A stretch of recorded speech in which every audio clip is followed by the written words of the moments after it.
An address delivered at the Centenary of the birth of Ralph Waldo Emerson in Concord, May 25, 1903, and printed in the published proceedings of that meeting, by William James. The pathos of death is this, that when the days of one's life are ended, those days that were so crowded with business and felt so heavy in their passing, what remains of one in memory should usually be so slight a thing. The phantom of an attitude, the echo of a certain mode of thought, a few pages of print, some invention, or some victory we gained in a brief critical hour, are all that can survive the best of us. It is as if the whole of a man's significance had now shrunk into the phantom of an attitude, into a mere musical note or phrase suggestive of his singularity. Happy are those whose singularity gives a note so clear as to be victorious over the inevitable pity of such a diminution and abridgment. An ideal wraith like this, of Emerson's personality, hovers over all Concord today, taking, in the minds of those of you who were his neighbors and intimates, a somewhat fuller shape, remaining more abstract in the younger generation, but bringing home to all of us the notion of a spirit indescribably precious, the form that so lately moved upon these streets and country roads, or awaited in these fields and woods the beloved Muse's visits, is now dust. But the soul's note, the spiritual voice, rises strong and clear above the uproar of the times, and seems securely destined to exert an ennobling influence over future generations. What gave a flavor so matchless to Emerson's individuality was, even more than his rich mental gifts, their singularly harmonious combination. Rarely has a man so accurately known the limits of his genius or so unfailingly kept within them. "Stand by your order," he used to say to youthful students, and perhaps the paramount impression one gets of his life is of his loyalty to his own personal type and mission. The type was that of what he liked to call the scholar, the perceiver of pure truth, and the mission was that of the reporter in worthy form of each perception. "The day is good," he said, "in which we have the most perceptions." There are times when the cawing of a crow, a weed, a snowflake, or a farmer planting in his field become symbols to the intellect of truths equal to those which the most majestic phenomena can open. Let me mind my own charge, then, walk alone, consult the sky, the field and forest, sedulously waiting every morning for the news concerning the structure of the universe which the good Spirit will give me. This was the first half of Emerson, but only half, for genius, as he said, is insatiate for expression, and truth has to be clad in the right verbal garment. The form of the garment was so vital with Emerson that it is impossible to separate it from the matter. They form a chemical combination. Thoughts which would be trivial expressed otherwise are important through the nouns and verbs to which he married them. The style is the man, it has been said. The man Emerson's mission culminated in his style. And if we must define him in one word, we have to call him artist. He was an artist whose medium was verbal and who wrought in spiritual material.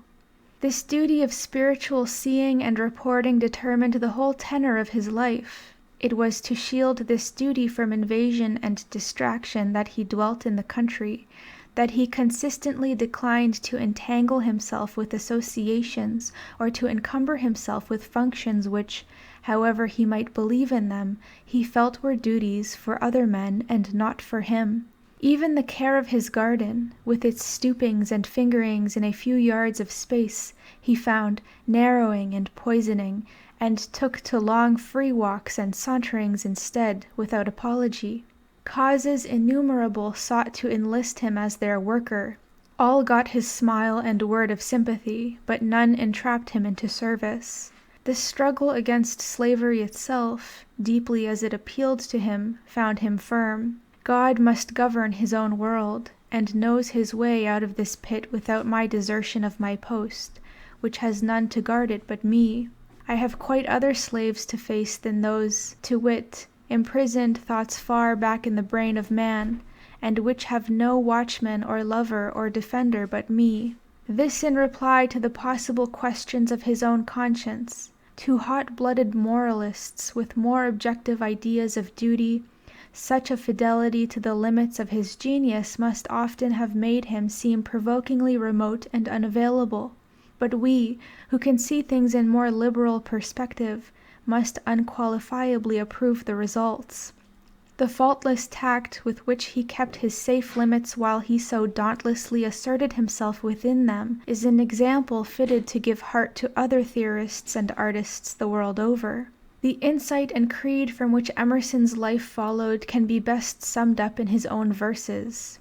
So nigh is grandeur to our dust, so near is God to man. Through the individual fact there ever shone for him the effulgence of the universal reason. The great cosmic intellect terminates and houses itself in mortal men and passing hours. Each of us is an angle of its eternal vision, and the only way to be true to our Maker is to be loyal to ourselves. O rich and various man, he cries, thou palace of sight and sound, carrying in thy senses the morning and the night and the unfathomable galaxy, in thy brain the chemistry of the city of God, in thy heart the bower of love and the realms of right and wrong. If the individual open thus directly to the absolute, it follows that there is something in each and all of us, even the lowliest, that ought not to consent to borrowing traditions and living at second hand. If John was perfect, why are you and I alive? Emerson writes. As long as any man exists, there is some need of him. Let him fight for his own. This faith that in a life at first hand there is something sacred is perhaps the most characteristic note in Emerson's writings. The hottest side of him is this nonconformist persuasion, and if his temper could ever verge on common irascibility, it would be by reason of the passionate character of his feelings on this point. The world is still new and untried. In seeing freshly, and not in hearing of what others say, shall a man find what truth is. Each one of us can bask in the great morning which rises out of the eastern sea, and be himself one of the children of the light. Trust thyself, every heart vibrates to that iron string. There is a time in each man's education when he must arrive at the conviction that imitation is suicide, when he must take himself for better or worse as his portion, and know that though the wide universe is full of good, no kernel of nourishing corn can come to him but through his toil bestowed on that plot of ground which it was given to till.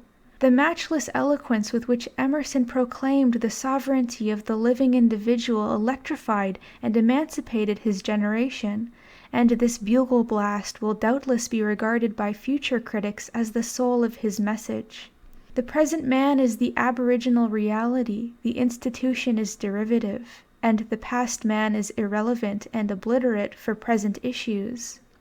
If anyone would lay an axe to your tree with a text from 1 John verse 7, or a sentence from St. Paul, say to him, Emerson wrote, "My tree is Yggdrasil, the tree of life." Let him know by your security that your conviction is clear and sufficient, and, if he were Paul himself, that you also are here with your Creator. Cleave ever to God, he insisted, against the name of God. And so, in spite of the intensely religious character of his total thought, when he began his career it seemed to many of his brethren in the clerical profession that he was little more than an iconoclast and desecrator. Emerson's belief that the individual must in reason be adequate to the vocation for which the spirit of the world has called him into being is the source of those sublime pages, hearteners and sustainers of our youth, in which he urges his hearers to be incorruptibly true to their own private conscience. Nothing can harm the man who rests in his appointed place and character. Such a man is invulnerable, he balances the universe, balances it as much by keeping small when he is small, as by being great and spreading when he is great. I love and honor Epaminondas, said Emerson, but I do not wish to be Epaminondas. I hold it more just to love the world of this hour than the world of his hour. Nor can you, if I am true, excite me to the least uneasiness by saying, he acted and thou sittest still. I see action to be good when the need is, and sitting still to be also good. Epaminondas, if he was the man I take him for, would have sat still with joy and peace, if his lot had been mine. Heaven is large, and affords space for all modes of love and fortitude. The fact that I am here certainly shows me that the soul has need of an organ here, and shall I not assume the post? The vanity of all superserviceableness and pretense was never more happily set forth than by Emerson in the many passages in which he develops this aspect of his philosophy. Character infallibility proclaims itself. Hide your thoughts, hide the sun and moon, they publish themselves to the universe. They will speak through you, though you were dumb. They will flow out of your actions, your manners, and your face. Don't say things. What you are stands over you the while, and thunders so that I cannot say what you say to the contrary. What a man is engraves itself upon him in letters of light. Concealment avails him nothing, boasting nothing. There is confession in the glances of our eyes, in our smiles, in salutations, and the grasp of hands. His sin bedaubs him, mars all his good impression. Man know not why they do not trust him, but they do not trust him. His vice glasses the eye, casts lines of mean expression in the cheek, pinches the nose, sets the mark of the beast upon the back of the head, and writes, "O fool, fool," on the forehead of a king. If you would not be known to do a thing, never do it. A man may play the fool in the drifts of a desert, but every grain of sand shall seem to see. How can a man be concealed? How can he be concealed? On the other hand, never was a sincere word or a sincere thought utterly lost. Never a magnanimity fell to the ground, but there is some heart to greet and accept it unexpectedly. The hero fears not that if he withstood the avowal of a just and brave act, it will go unwitnessed and unloved. One knows it himself, and is pledged by it to sweetness of peace and to nobleness of aim, which will prove in the end a better proclamation than the relating of the incident. The same indefeasible right to be exactly what one is, provided one only be authentic, spreads itself, in Emerson's way of thinking, from persons to things and to times and places. No date, no position is insignificant, if the life that fills it out be only genuine. In solitude, in a remote village, the ardent youth loiters and mourns. With inflamed eye, in his sleeping wilderness, he has read the story of the Emperor, Charles V, until his fancy has brought home to the surrounding woods the faint roar of cannonades in the Milanese and marches in Germany. He is curious concerning that man's day. What filled it? The crowded orders, the stern decisions, the foreign dispatches, the Castilian etiquette? The soul answers, behold his day here, in the sighing of these woods, in the quiet of these gray fields, in the cool breeze that sings out of these northern mountains, in the workmen, the boys, the maidens you meet, in the hopes of the morning, the ennui of noon, and sauntering of the afternoon, in the disquieting comparisons, in the regrets at want of vigor, in the great idea and the puny execution. Behold Charles V.'s day, another yet the same. Behold Chatham's, Hampden's, Bayard's, Alfred's, Scipio's, Pericles' day. Day of all that are born of women. The difference of circumstance is merely costume. I am tasting the self-same life, its sweetness, its greatness, its pain, which I so admire in other men. Do not foolishly ask of the inscrutable, obliterated past what it cannot tell, the details of that nature, of that day, called Byron or Burke, but ask it of the enveloping now. Be lord of a day, and you can put up your history books. The deep today which all men scorn receives thus from Emerson superb revindication. Other world, there is no other world. All God's life opens into the individual particular, and here and now, or nowhere, is reality. The present hour is the decisive hour, and every day is doomsday. Such a conviction that divinity is everywhere may easily make of one an optimist of the sentimental type that refuses to speak ill of anything. Emerson's drastic perception of differences kept him at the opposite pole from this weakness. After you have seen men a few times, he could say, you find most of them as alike as their barns and pantries, and soon as musty and as dreary. Never was such a fastidious lover of significance and distinction, and never an eye so keen for their discovery. His optimism had nothing in common with that indiscriminate hurrahing for the universe with which Walt Whitman has made us familiar. For Emerson, the individual fact and moment were indeed suffused with absolute radiance, but it was upon a condition that saved the situation. They must be worthy specimens, sincere, authentic, archetypal. They must have made connection with what he calls the moral sentiment. They must in some way act as symbolic mouthpieces of the universe's meaning. To know just which thing does act in this way, and which thing fails to make the true connection, is the secret, somewhat incommunicable, it must be confessed, of seership, and doubtless we must not expect of the seer too rigorous a consistency. Emerson himself was a real seer. He could perceive the full squalor of the individual fact, but he could also see the transfiguration. He might easily have found himself saying of some present-day agitator against our Philippine conquest what he said of this or that reformer of his own time. He might have called him, as a private person, a tedious bore and canter, but he would infallibly have added what he then added.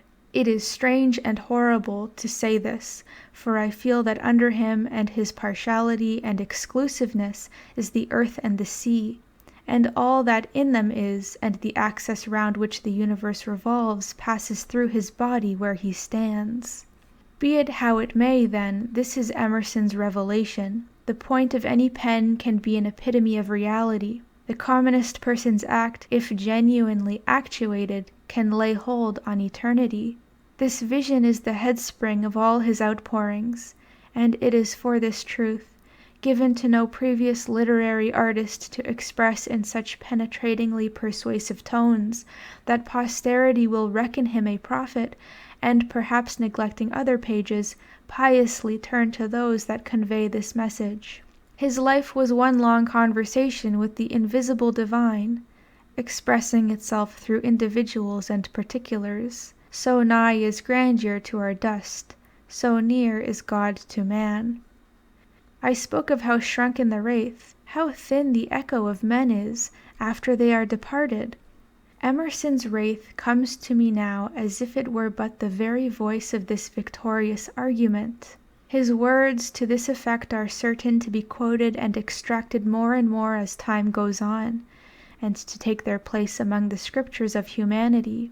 "'Gainst death and all oblivious enmity shall you pace forth, beloved master. As long as our English language lasts, men's hearts will be cheered and their souls strengthened and liberated by the noble and musical pages with which you have enriched it.